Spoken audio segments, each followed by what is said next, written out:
नमस्कार, आप देख रहे हैं खबर। आपके साथ मैं हूं शुभांकर मिश्रा। सड़क हादसों में दरअसल कई लोगों की जान चली जाती है।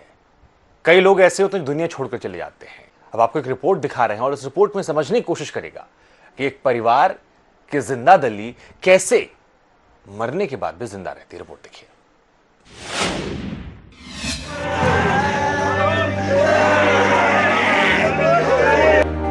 दमोह के छोटे से गांव पटेरा के गुप्ता परिवार का लाडला प्रियांक इंदौर में एमबीबीएस की पढ़ाई कर रहा था। परिवार के इकलौते होनहार बेटे से सभी को बेहद उम्मीदें थी। बेटे के डॉक्टर बनने की ख्वाहिश हर रोज मां की आंखों की चमक को बढ़ाती थी, लेकिन अचानक एक खबर ने पूरे परिवार की तस्वीर बदल दी। आंखों में चमक की जगह अश्कों ने ले ली। दरअसल 26 जून की रात सड़क हादसे की एक खबर आई।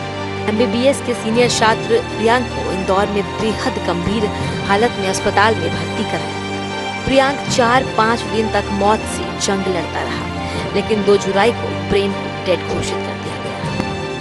ब्रेन इंजरीज बहुत ज़्यादा हो गई थी। उसके ब्रेन में इतनी चोटें आ गई थी कि वो मतलब उसका ब्रेन है ना वो डेड हो चुका था, 50% डेड हो चुका था। धीरे धीरे रिकवर कर रहा था, पर वो कुछ दिनों से उसकी हालत बहुत ज़्यादा क्रिटिकल थी, तो उसका 100% डेड हो गया। जो ब्रेन था वो 100% डेड हो गया, तो उसकी ब्रेन डेथ हो चुकी थी।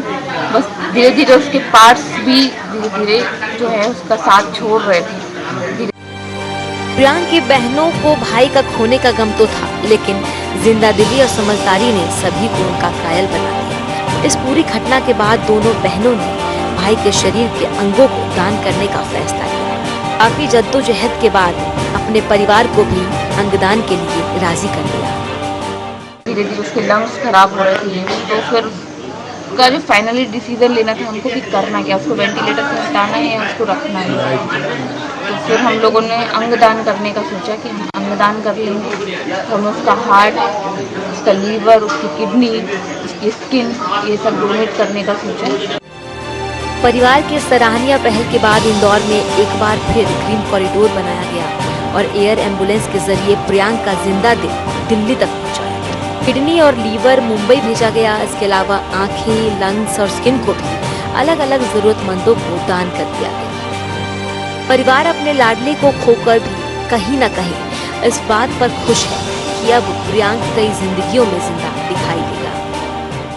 कान सेवादार करके जो ये संस्था है, एनजीओ है, वो आए थे। उन्होंने हमसे इस बात के लिए कंसल्ट किया। पहले मेरे फादर रेडी नहीं थे, लेकिन बाद में हमने आपसी समझाया कि उनको कि हमारा प्रियांक जिंदा रहेगा नहीं, लेकिन जितने लोगों में उसके पास जाएंगे उतने लोगों में जिंदा रहेगा। तो फिर हमने इस चीज़ को अपनी सहमति दी। अपने इकलौते लाडले भाई को खो चुकी बहनें आज नौजवानों को ये हिदायत देती हैं, ये सलाह देती हैं कि बिना हेलमेट के बाइक ना चलाएं और ट्रैफिक नियमों का पालन करें। वहीं प्रियांक के अंतिम संस्कार में गांव के हर उम्र, हर वर्ग के लोगों ने शिरकत की और ऐसी मिसाल पेश करने वाले परिवार को दिल से दुआएं। और उनके घर वालों ने जो प्रियांक के बॉडी के पार्ट, लीवर, किडनी, हार्ट, नेत्र दान किए हैं, मैं कहना चाहूँगा कि आज उनने एक नया इतिहास रच दिया है। हमारे ग्राम में ऐसा कभी नहीं हुआ है किसी ने जो इतने अंग अपने बॉडी के पार्ट दान किए हों। आज प्रियांक के जो बॉडी के पार्ट दान किए गए हैं, आज हमारा पटेरा इससे गौरवमयी हो गया है। ड्राइव कर रहे हैं आप तो आप हेलमेट का यूज़ करिए। दूसरी बात यह है कि आप अगर ड्राइव कर रहे हैं, आप लोग तो अभी हैं, आप लेकिन बहुत एज बाकी है, तो आप अल्कोहल ऐसा कुछ लेकर आप ड्राइव ना करें। मेरा भाई नहीं करता था, लेकिन वो जिसके साथ गया था वो अल्कोहलिक था, उसने अल्कोहल लिया था, जिसके कारण वहाँ एक्सीडेंट हुआ। जो भी रीज़न्स हैं, लेकिन उसमें रीज़न ये भी काउंट होते हैं। इसलिए मैं चाहती हूँ कि सब हेलमेट भी पहने और अल्कोहल ना लें। गुप्ता परिवार ने जिंदादिली की एक तस्वीर पेश की है जो वाकई सराहनीय है, लेकिन ट्रैफिक नियमों का पालन न करने और शराब पीकर वाहन चलाने का मतलब खुद मौत को दावत देना है। इसीलिए हमेशा नियमों का पालन करें और बेहद कीमती जिंदगी की अहमियत को समझें। प्रियांक का सपना था कि वो डॉक्टर बने और लोगों की सेवा करे।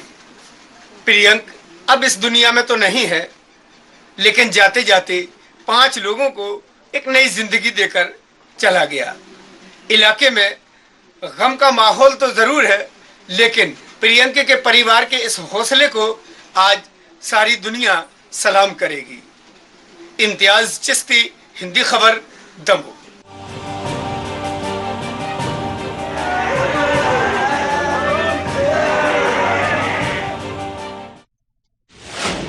चलिए आपको